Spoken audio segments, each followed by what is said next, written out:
Jenner tinha feito a previsão antecipando Pasteur. A origem da varíola é uma matéria morta, de uma espécie peculiar, e Jenner especulou antecipando Robert Koch. Não será certo imaginar que muitas das moléstias contagiosas que prevalecem agora entre nós podem dever seu aparecimento não a uma origem simples, mas composta?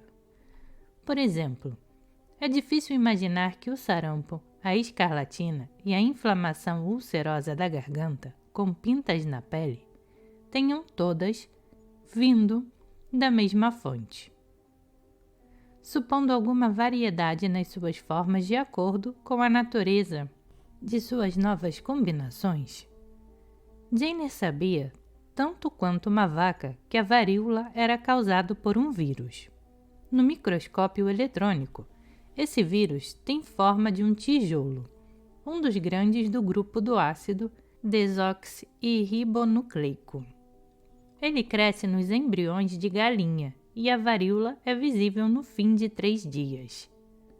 O vírus da varíola bovina é muito parecido, embora os vacinadores do mundo tenham se despedido das ordenhadoras e passado a usar o vírus da varíola atenuado, fazendo-o passar pelo corpo de vitelas.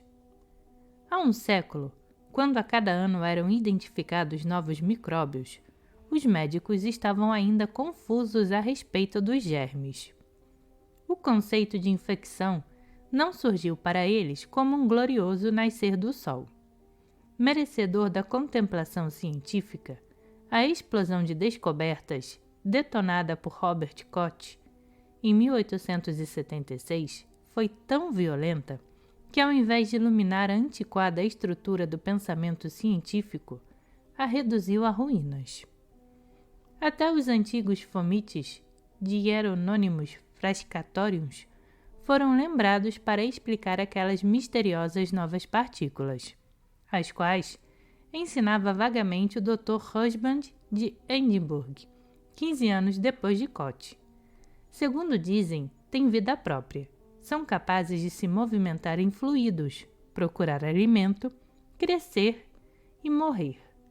Algumas opiniões profissionais conflitantes. O Dr. Parker explicava que a infecção não era inevitável, porque algumas pessoas não tinham no organismo o alimento adequado para essas partículas, ou esse alimento já fora devorado por elas num ataque anterior. O professor Hallier dizia que as partículas eram fungos. O Dr. Roche citava Darwin, insistindo em dizer que as partículas eram pequenas partes modificadas que se soltavam de um indivíduo e produziam a doença aderindo a outro indivíduo. O Dr. Richardson achava que elas retiravam oxigênio do sangue, provocando a decomposição dos tecidos.